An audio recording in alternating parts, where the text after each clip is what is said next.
Hey team, welcome to the Football Feast podcast.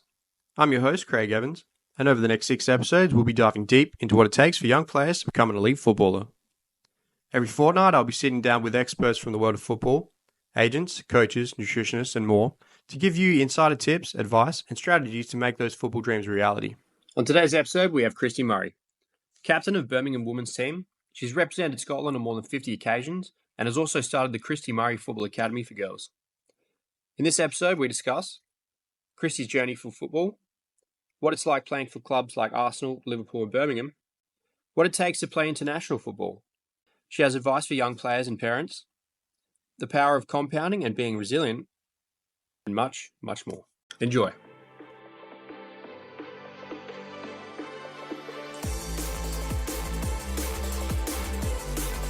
Hey, Christie. Welcome to the Football Feast.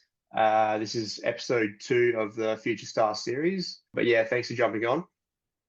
No, thank you for having me on. It's nice to obviously be able to chat to you, even so far away. Yeah, it's actually it's 1:30 in the morning right now, so Oh prime my time God. here. Wow. So I figure we'll start off with a question, sort of what inspired you to start playing football, and who are your role models sort of growing up? Um, I don't really know if I was more inspired to play. I just loved to play football. I love to do sports, and I think because I have a brother and a sister, and my brother is a year younger than me. So from very, very early on, both of us were playing sport from very young. Whether it was in the streets, we played a lot of street football. With our friends, we'd be playing in school, we'd run home after school finished, get changed, and then go out to the park and play all day until basically my mum would come from home, tell us dinner was ready, and then we'd be back out again after dinner until it was time to go to bed. So I think from such a young age, I've just always had a passion for football.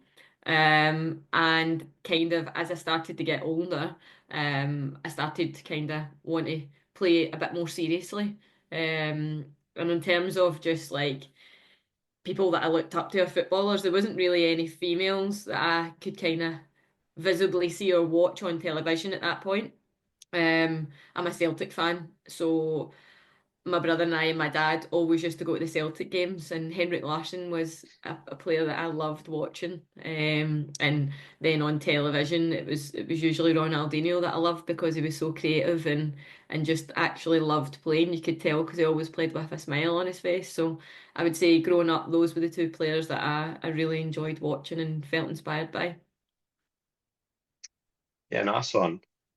Yeah, I feel like I'm really excited for sort of the next generation. Like over here in Australia, obviously like we're filling out stadiums whenever the Matildas play, and we've got young girls and even like a lot of young boys. Like my son, he has a Sam Kerr shirt, and like that's pretty exciting for us, and I think that's really exciting because like my sister, she started playing a bit of football and when we were younger, and she didn't have that Mhm. either. She didn't have sort of the female role models to look up to, and I think that's pretty exciting for like, the women's game and having that sort of generation to look up to and inspire them. So yeah, and I'm sure you're one of those role models for sure. Yeah, I hope so. I think like for my generation, I can only speak for myself, but I'm sure a lot of the girls feel the same that like we want to obviously leave that kind of legacy and have to give young girls something to look up to and to follow and to know that that's something that they can do and aspire to be. And I think just with the visibility of women's football right now and like you said, like there's young boys and young girls now coming to watch female football and it's continuously growing. So it's nice to be part of it, and it's nice to see that young girls and boys kind of look up to young female footballers and aspire to obviously play the game at a higher level as well at some point. Yeah, definitely. All right. So can you share some sort of key moments or decisions in your youth that sort of helped shape your career? Was there like a pivotal moment? Yeah, I think again, like I said, that in my generation there wasn't really you couldn't really aspire to play football professionally as such. I was kind of there growing up watching Bend It Like Beckham, so it was going off to a scholarship in America, and being a student athlete and kind of almost being professional but not really being paid to do it. So when I turned think 15, I started playing for our national team youth age groups. I played under 15s at the same age, so 15, under 15s, and then I played for the under 17s just after I moved up from under 15s. Um, and I went away to play like a tournament with a few other teams, countries there. And I actually got scouted to go and play in America when I was 16. So I think for me that was a huge moment, both personally and professionally, because to move away at such a young age. I just finished the equivalent of GCSEs, which you would call them in England. We did our standard grade, so I just finished school. I still would have had a further 2 years to go at high school if I chose to, but I could have left. So I did. I decided to leave. I done my SATs, and I moved pretty much to the other end of the world and went to Jefferson City, Tennessee, and played for Carson Newman College, which was a huge move, I think, for being so young. But again, my dream was to play football every day. So that kind of, again, like I said, watching Bend It Like Beckham, I just thought, well, I've got to go and try it. The States were um, kind of like, in my eyes, the highest kind of place where you could play football. So I went out there, and it was an amazing experience. Just obviously, firstly, moving away from home at such a young age, and then um, developing as a young athlete. I think training every day. I think in pre-season we trained 3 times a day, and that was a huge kind of wake-up call for me as a young athlete to kind of see kind of what was the expectation and to develop, and also play against women effectively in the obviously the NCAA games. So that was for me the best decision, one of the best decisions at a youth age group that I made, because it showed me what the level was, and it showed me um, the things that I need to do to get myself to a professional level or close to, and the kind of training required. So for me, that was probably at 16. Yeah, it was a huge decision. I don't know at this point why my mum or how my mum and dad let me travel all that way on my own, but I'm very grateful that they did, because sometimes you just need to jump into the deep end. Yeah, wow. What an Yeah, experience. That's yeah, like a leap of faith sort of thing. Like you've jumped out and you've gone into the yeah. fire. That's pretty cool and really inspiring actually. Like, yeah, hopefully like there's some young girls listening to this and thinking, that maybe they're in that decision and hmm umming and ahhing and hopefully they hear that and think, oh, okay, like, it can be done and it's a good move to do. Yeah, and I think for me, obviously, again, like I say, at that point, there wasn't really anything else other than going into women's football. So unfortunately, when I moved to America, I wasn't able to play for the national team because they weren't prepared to fly me home for the youth age groups, which was understandable at that point. So I ended up only staying in America until the Christmas, so 6 months. Um, but even in just that short time, I was able to obviously develop a lot and come back and know that when I did come home, I was ready to like take the next step in level and aspire to play for the full national team with Scotland, which I did a few years later. Do you feel like so like obviously there was a big difference in level when you went over there. Do you feel like now, like in the UK, it's at the Mhm. same level as it was in America then, or do you reckon it's higher now or it's similar? I think just in general, women's football's come on like leaps and bounds, physically, technically, tactically.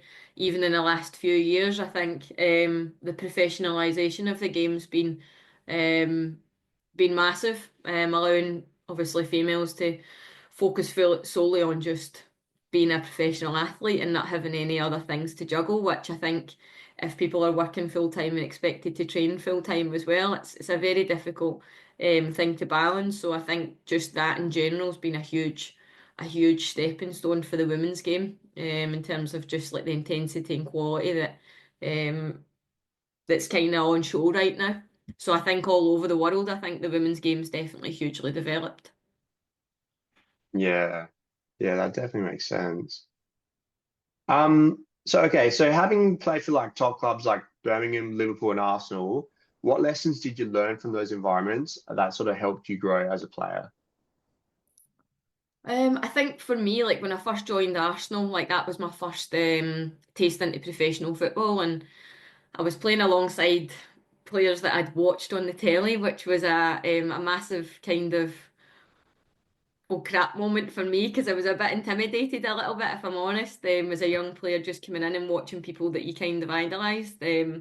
But for me, it was a massive. It was really inspiring, and it kind of almost pushed me and motivated me to want to stay at that level and train with the players every day. And you've seen just the quality that they were able to produce in training every single day. So for me, that just helped me obviously stay motivated and want to develop my own game and continue to push to play at that level. And again, just moving out throughout my career, you play alongside some really top professionals, and again, that only helps develop you as a player as well. So I've thoroughly enjoyed playing at all the different clubs that I have, and now being an older player, that's something that I take a huge responsibility in, obviously helping to develop younger players and show them what the standard is in training and what's expected to be a professional and a top professional day to day. Yeah, that's definitely understandable. And I'm assuming like sort of like, the more professional the clubs are, the culture's more professional and everyone's working harder and trying to achieve those goals or try and have those lofty standards. hmm Yeah, definitely. I think like the culture's a huge piece, and I think just with the game again developing, that's the one thing that when I was in Arsenal, you seen right away everybody was ready the minute you came into train, like everybody was on it, and you had to be as well because the standard of the players that you were playing against and training every day and competing with to try and to get some game time was tough. But again, like culture, I think for me is hugely important, and we all play a part in helping to obviously improve it and to keep the standard day to day. So again, that's something that at Birmingham we're really hot on and want to continue to push for kind of a culture of excellence. Yeah, it must be working because they're on top of the table at the moment. Is that right? Yeah, we're top at the moment. Yeah, so hopefully that can continue. Yeah, absolutely. I'll be cheering you on, that's for sure. Thank you. Um, so what does it mean to you to captain Birmingham and how do you approach being a leader? Obviously, it's a huge honour for me to captain Birmingham. I think when I first joined the club, it wasn't really something that I was expecting, but obviously being a little bit older and having different experiences both at various clubs in the WSL and then playing internationally, it kind of gave me an opportunity to step outside my comfort zone and to lead. And I think when it first happened, I just wanted to be myself. Like I think as a leader, you need to be authentic. You need to be able to walk the walk as well. You can't ask people to do something that you've not been doing yourself. So I think for me, it's always holding high standards for myself so that when I do ask that of others, then again, that's just an expectation and a norm. But I think as a leader, you need to obviously, in my opinion, lead with empathy and try to understand where people are at and what their motivation is, so that you can kind of help get that out, get the best out of them, whilst also still demanding good standards every day. Because again, like I said, when at Birmingham, we're obviously trying to create that kind of culture of excellence and push and drive to be back in the WSL. So it's important that every day you show up and want to give the best for yourself and also most importantly for the team. Yeah. Yeah, I can imagine that'd be quite difficult. Like you said, dealing with like, or being empathetic to some sort of like situations, while also, sometimes you got to be coming down hard on people and sort of Mhm. steering that culture the way you want it to be. Yeah, I think it's just having expectations and kind of being clear on them at the start of the season, what we expect, what we don't expect, what we don't want, and the things that are going to help obviously drive us to get success at the end of the season. So it's just being clear on them, and when there is maybe little blips, just kind of like pulling people along, pushing them and challenging them to be better. Yeah. Yeah, that definitely makes sense. And like I'm assuming like you have sort of like those club ethos sort of things, like, this is what we expect at Birmingham and sort of are hmm they like on the walls sort of thing and like, you can point at that and say, hey, you're not meeting that. Some of them, so we've just had actually the training ground all pretty much done up and upgraded, which has been brilliant. So there's obviously a lot of history, like pictures and things that the people at the club, boys, girls, women's team, men's team, that have done over the years. And I think it's just remembering what the club's about. But I think something that's really been important for us as a team, the women's team in particular, is team first mentality. That everything we're doing is there to benefit the team, and that our behaviours align with that every day. Yeah, nice. Oh, that's good. That's good insight actually to like young girls and sort of what their expectations are at that level. Um, Mhm. okay, so with over like 50 international caps for Scotland, what advice can you give young players about competing at international level? I think for to compete at international level, it's just making sure that every day, again, similar to what I said earlier, that you are trying to get better than you were the day before.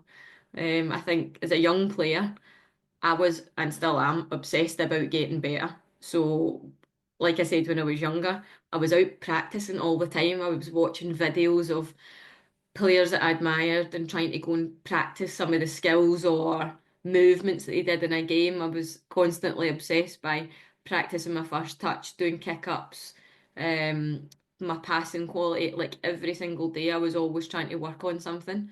And I think that kind of relentless pursuit of trying to be better allowed me to play at a high level. And just that obsession about loving football as well. Because I think if you don't love something, when times are hard, sometimes it's easy just to walk away. Whereas if you're obsessed and enjoy and love playing your sport, then you're going to do whatever you can to make sure that you get that opportunity again and compete. So I think for me, that work rate and kind of wanting to always be better is hugely important. Does that mean you practice a few of Ronaldinho's tricks? Oh, I used to love them. I used to watch the Nike adverts when I was young. I'd go and watch it, then I'd run outside and try and practice it, and then sometimes I'd pause it, and then I'd go back and see what he did, and then I'd go back out again. So I was Yeah. constantly always practicing my kick-ups and tricks and skills and stuff to try and elevate my game. So yeah, I really enjoyed doing that as a kid. Still do, to be honest. That's so good. My son actually like I thought this generation like with having all the devices would be a really bad thing. But my son, he's on YouTube and he gets like he has so many tricks at his disposal. So he like gets it and he have like a video pop up and he just pause it and he like runs outside, starts working on it, and Yeah, comes inside and I pushes play again. I think it's love great. I it. think it's yeah, it's so good to see. That's so nice to hear. Okay, so what do you think are the biggest challenges young female athletes today have compared to when you were starting? Um, that's a good question. I think when I was younger, the challenge was finding other girls that played football or finding a women's football team or a girls' football team because I mean, I didn't join a girls' team until I was maybe 11. Whereas now young girls have access to joining teams from the age of 6 or 7, maybe even younger. Um, I think maybe the challenge now is that there's more girls playing, so that reaching the top level of football, if that's what a young girl's aspiration is maybe going to be harder because there's more girls playing. Um, but I don't know. I think maybe I don't know if social media would be one a different challenge, just with like the pressures and watching others and trying to compare yourself to them instead of just enjoying playing football and kind of being focused on yourself because I didn't see anybody else playing football. I didn't have social media. So I don't really know. That's quite a challenging question. I think there's maybe other kind of maybe another challenge could be that maybe not everyone has access to be able to pay for additional coaches or like one-to-one coaches that maybe a lot of young kids now have access to if their parents can afford to or their guardians can afford to pay for. So maybe that could be another challenge. Yeah, that makes sense. We're seeing a lot of that over here as well. Like we've got a lot of like side academies and a lot of one-on-one Mm. coaching and stuff like that. And I've definitely noticed that there's a lot more um, options available. Like we used to have like our club and we'd have training with our clubs and then we'd have like, Mhm. state teams and stuff like that. Whereas Yeah. now it seems like kids have so much coaching like available to them. It's wild. Yeah, and sometimes like I think again, more so when I was growing up, the playing football in the streets and playing with the boys and just putting down some jumpers and making your own games up and being your own decision maker and figuring it out on your own. Sometimes that was like the best bit because you didn't have somebody in your ear or you didn't have people watching you. It was just that kind of free and playing. Um, I think maybe sometimes that's a little bit missing now because maybe kids don't play in the street the same way that they used to when I was younger. So I don't know. That's a good point actually, because like yeah, I remember like playing with your mates and you'd set up like jumpers or whatever, just whatever you could find and use whatever you could find as a ball, and it'd just be chaos and there'd just be arguments and a Yeah, little bit of beef and stuff like that. Yeah, yeah. yeah, 100%. That's interesting actually. Um, okay, so how important is resilience for a footballer, and how can young players develop this quality in their journey? I mean, it's massive. I think in anything in life, if you kind of need to have resilience, but unfortunately, I think that you need to kind of go through some challenging times to develop it, and figure out ways to get better. I think again, even just experiencing now, there's always moments where maybe you're not playing, maybe you get an injury, maybe the coach just is giving you a little bit of a harder time. I don't know. There's loads of different challenges. You get dropped from your club, you have to find a new club, being let down. I think all those sort of things that happen in your football career. You have a choice. You can either give up or you can look at it as an opportunity to kind of prove yourself right, to go and work hard and go and develop your game again, add another layer to your the way that you play. If maybe a coach says you don't, I don't know, you're maybe not fast enough or you're not strong enough or you're technically not as good, go and develop those aspects of your game and then try and take your game to the next level. I think if any young athlete or footballer wants to play at the highest level, that's definitely an area for their kind of own kind of personal development and strength is something that they'll need to have if they want to have a long career in professional sport. Yeah, right. So it's like super important to have that like growth mindset. And so like, Hmm. like you're saying, if like sort of a weakness is sort of highlighted at any point, don't see it as a weakness, maybe see it as an opportunity to turn that into a strength and work on it. Absolutely, absolutely. And listen, we're all not perfect. There's always going to be areas of our game that other people are better at, but why can't we just keep working on it anyway?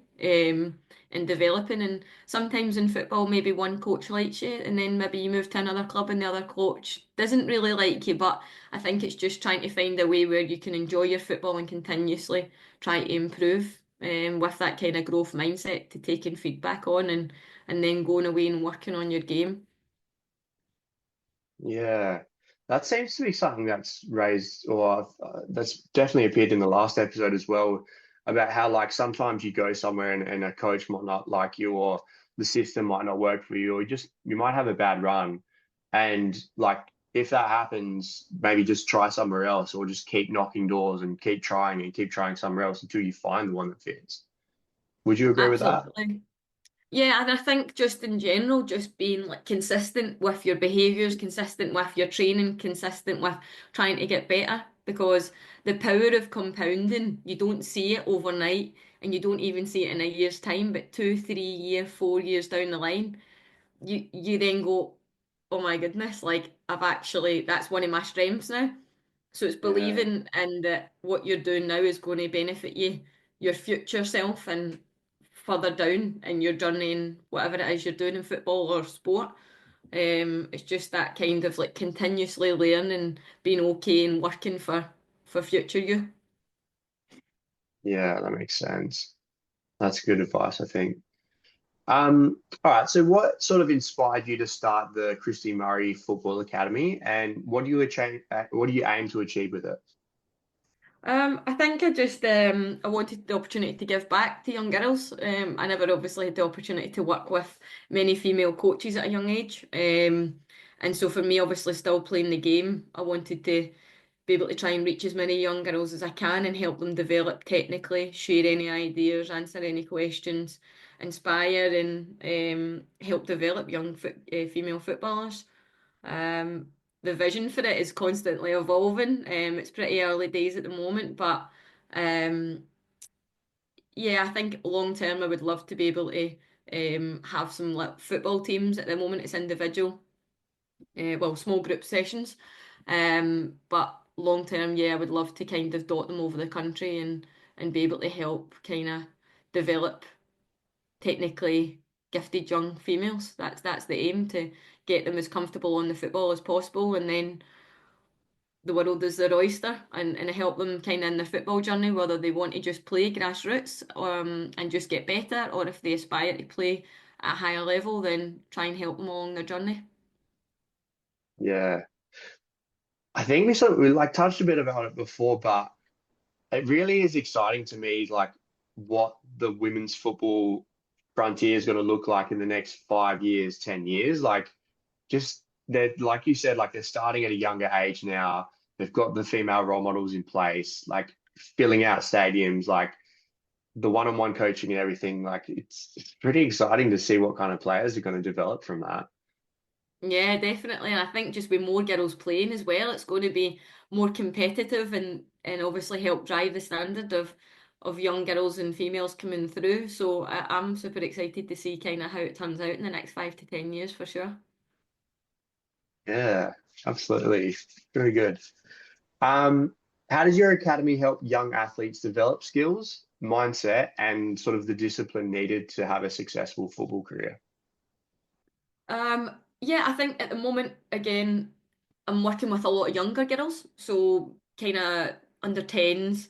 I've worked with some older players as well, but at the moment it's obviously younger girls, so it's trying to help them develop technically first and foremost, and then obviously have the kind of balance and awareness in and around space and with the ball. So it's just, yeah, that's the main focus in trying to bring them into the decision making of 2v1s, 1v1s, all the kind of small sided kind of games to help with that kind of technical and kind of game understanding and awareness.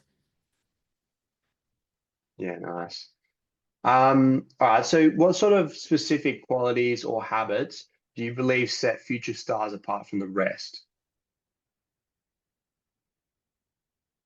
Mm. I think being diligent and committed. I think that kind of every day, like I said, that every day wanting to get better, spending time refining your craft. Um, Maybe if you have the opportunity to watch back any footage of your games, critiquing yourself, looking at areas that you can get better. I think being open-minded, to taking on feedback. Again, that kind of growth mindset that you spoke about earlier. It's just, yeah, just that kind of relentless pursuit of trying to get better, I think, and a little bit of thick-skinnedness as well, being able to take on feedback and maybe some criticism. That's quite difficult as a young athlete sometimes, but I think if you can look at it as an opportunity to get better, then I think you'll do pretty well. Yeah. So so is your like change room or your club basically is the majority of people in those teams all like growth mindset, all like thinking in that sort of way, like they all want to get better, and is that Yeah, what it's sort of like? Yeah, I definitely think so. Obviously, to a greater or lesser extent, if you're on a spectrum, there's people that are maybe more open than others when it comes to Yeah. feedback, and that's just a personal kind of like that. That's just their person. But I think at the highest level, most people, if not all, want to get better and want to be the best version of themselves and want to be able to show that every day. So I think at kind of like professional level, you kind of have to be. Yeah. I think I'm glad we highlighted that because I think for children and parents, I think that's really key to becoming an elite athlete. And like you're saying, from your perspective in your team, like you just have to be striving to get better all the time. So I think like young players, if they know that, if they know that's what they've got to head in that direction, they can sort of start thinking about that now and instilling that mindset. And maybe if they don't have it, then they can sort of progress on that, or even take notes of this and go, that's what I need to start working on. Yeah, So yeah, absolutely. And I think sometimes, sorry, to go back to the point earlier, and you say challenges of young females or young athletes, I think potentially parents. I think sometimes that can be quite a challenge, yeah, um, because sometimes parents can put quite a big expectation on young people. Not all, but some. And I think just like allowing them to kind of navigate their own journey. And I think that's important as well. So yeah. rather than becoming being too overpowering, just allowing them to figure it out, make mistakes. Like I think that there's something good about that. Yeah. Like, would you say sort of it's a good thing sometimes to make mistakes? Like, it's Oh my sometimes God, good for yeah. them. Yeah, because like they Yeah. can learn from that, can't they? Yeah, yeah. Mistakes, they're happening all the time in football. Sometimes the best things in football happen from mistakes. So Mm. I think it's not being, I think as a young footballer as well, not being downhearted when you make mistakes. It's actually, again, like we say, another opportunity for you to figure out why it happened or what you would do the next time or how to change it, how to make it better. So I think like that's definitely one of the main things as a young athlete. You need to be okay with making mistakes. Yeah. I think I was listening to a podcast and they were talking about I think it was a coach for Roger Federer or something like that, and he was talking about how the guys at the top, they have to have that mindset. They don't get down when it's a loss or a mistake's made, like you're saying. They actually see it as an opportunity. They see it as an Mhm. opportunity to improve themselves. So yeah, I think we've highlighted that as well. But yeah, it's definitely the way to be. For sure. Um, okay, so how important is sort of like a balanced approach to training, recovery, and nutrition, sort of, and strength and conditioning? I suppose like all of those facets have to be thought about when you're becoming an elite athlete, sort of in your area. Yeah, absolutely. And again, like coming through as a young athlete, I maybe didn't have the access to the resources that a lot of young people do have now, especially even just with social media or YouTube. There's so many um, great places that you can go and find information on how to get better, and it's free. So I think all of the kind of areas that you mentioned are hugely important. And going to America for me was that kind of initial stage of developing physically, that kind of understanding of like the physical demands of football in areas where I needed to get better. When I graduated from school, I then went to university and at Stirling, which was like a sports performance, well, a football based performance that fed into the national team. So it was all the talented, kind of next generation of young talented footballers that were then put on a scholarship to do university, train first thing in the morning, and then train with your club in the evening. So it was very full on. And during that time, we had the opportunity to then work at our kind of strength and conditioning. So that's when I really spent time developing my strength, injury prevention kind of techniques and exercises. And then when we got like some cooking lessons, because we'd again, a lot of the girls had just moved away from home, what to eat when fueling for training, fueling post training, and then depending on how big a day we had, what kind of nutritional kind of what would you say, gold standard kind of like what your plate looked like. We started to understand what that was, and I think for me as a young athlete at that point, that was hugely beneficial. And again, hydration, sleep, all these different things that as an athlete are crucial to helping you perform and develop. Yeah, that's all stuff I'm very passionate about.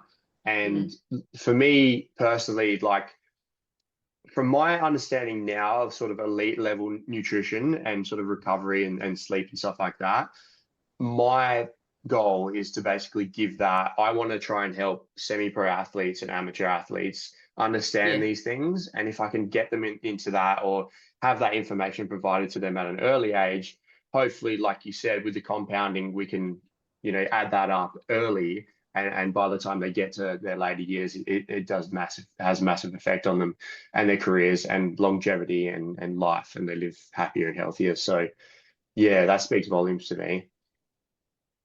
Yeah, and I Um, think just being educated on it too. I think if you're a young athlete, if you don't have or you don't know that, try and go and research or speak to people like yourself where you can learn those habits. And I think the younger the better, because then when you mm, get into kind of senior football or professional sport, it becomes automatic, it becomes a lifestyle, and you don't really think about it as much. It just, yeah, it allows you to focus your energy more on performing. yeah, yeah, definitely. Um, you mentioned that when you got to America, you found that you needed to improve physically. Did you have trouble, or did you have something you had to work on to sort of like cover the high speed meters, or was there something that you needed to work on specifically there? I think just training as an athlete, before I went, I was only training with my club twice a week. Oh, So right, wow. the game hadn't evolved then. Like we were just training at a grassroots pitch, like a local pitch, and with parents that were our coaches. So, and then that I used that as an opportunity to kind of develop my endurance, competing against people and strength development, playing against people that were a lot stronger and older than me. Um, and yeah, I think like it was a little bit of everything, to be honest. It was more kind of like more rounded in terms of just becoming a better athlete and understanding like the physical demands of football and what I needed to do. So then when even we'd finished pre-season when we're doing 3 a days, like I would go in the morning first thing before my classes about 8 a.m. and do some like high speed runs. We had an indoor track round the gymnasium. So I'd sprint the lanes, jog or walk the widths, and I'd be doing that maybe a couple of times a week to kind of try and find my edge and push my game. And then I'd have training in the afternoon. So it kind of helped me develop that kind of single-mindedness and developing myself physically. Yeah. I think a lot of players don't really think about that at sort of the younger levels. Like, I don't think they realize like the distances you guys cover and like the high Mhm. speed meters and stuff like that, and like how actually have to get your body to be able to do those kind of things and really push it. Because, like you said, you're competing against so many like high level people, and everyone's trying to push each other and stuff like that. So, yeah, yeah, it's an amazing insight. Okay, so what are your hopes for the next generation of women's footballers, and how do you see your role in shaping that future? Oh, good question. Um, I think for the game to continue developing, and having the visibility and fans and kind of like growing again. Like we in England, there's clubs selling out stadiums. Like how good would it be if nearly every weekend there was stadiums being sold out even more, at both levels, both in the WSL and the Championship, and kind of increasing that fan engagement, increasing the people that want to come and watch the games, and increasing obviously the quality of football that's on display. So I'm excited to see how it develops for sure in the next few years. And whenever I finish playing, I would like to be able to be part of that and help develop the next generation of footballers and professional sport. Yeah, lovely. Yeah, I sort of touched on this a bit before, but like having that Women's World Cup here, like it was absolutely buzzing. And like being from Australia, obviously, like football's not really, it's not our number one sport. Like it's Yeah, up there, and we've got a lot of yeah. participation in our young kids, but we've got like the AFL here and rugby and stuff like that, which compete a lot with us. Mhm. But when the Women's World Cup was on, like absolutely buzzing, like to see like so many people talking about it. And I think it helped that Matildas carried on and did quite well and had that Yeah. crazy penalty shootout. But like our papers and stuff like that, like you would never have seen football on them, and we were like covering it all over. It was just Matildas and Women's World Cup. So yeah, it was really really exciting. It's exciting. It just sees you just. It's nice to see how it just captures the nation. The nation.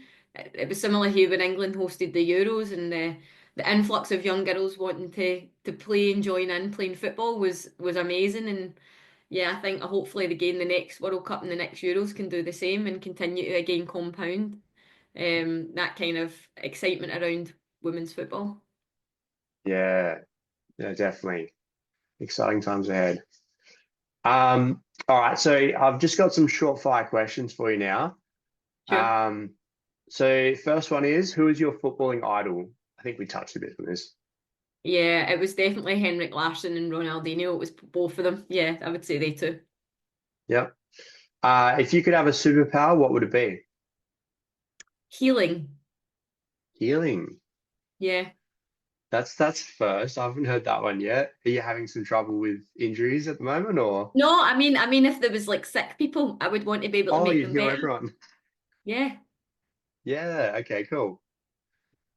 I like it. Pizza or pasta? Pasta. Yeah. Do you have a Yeah. specific type that you? I like amatriciana, which is like a tomato one with some like bacon or ham through it. Lovely, lovely. If you played a different sport, what would it have been?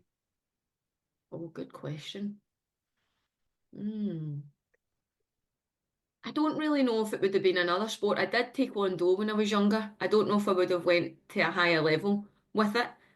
But I enjoy watching tennis. So if I could have played any sport now, like looking back, I would have loved to have played tennis. But being 5'1", it might have been a little bit more challenging. But yeah, maybe tennis.